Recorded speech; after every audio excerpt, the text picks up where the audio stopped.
Welcome to the Slop Farm. Enjoy the video.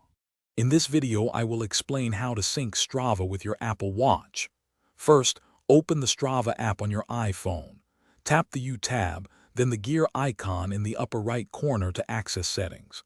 From there, select Applications, Services, and Devices, then Health. Grant Strava permission to read and write data to Apple Health.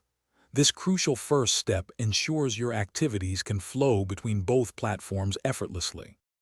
Once connected, you can record activities directly from your Apple Watch. Open the Strava app on your watch face. You will see options for different activity types like run or ride. Choose your activity, then tap the Start button to begin. Your watch will display real-time metrics such as distance, pace, and heart rate. When finished, simply tap Pause and then Finish to save your workout. After completing and saving your workout on your Apple Watch, the data will automatically sync to your Strava account. Ensure your iPhone is within Bluetooth range and has an active internet connection for this to happen smoothly. Open the Strava app on your iPhone, and your latest activity should appear in your feed within moments. If it doesn't, try pulling down on your feed to refresh it, or check your watch's connectivity.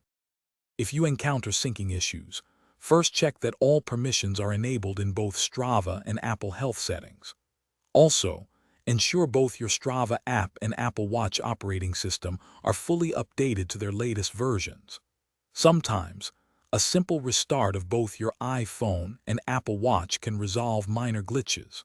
For longer activities, consider enabling Power Save mode on your watch to extend battery life, ensuring your entire workout is recorded. Thanks for watching. Consider subscribing if we helped you today.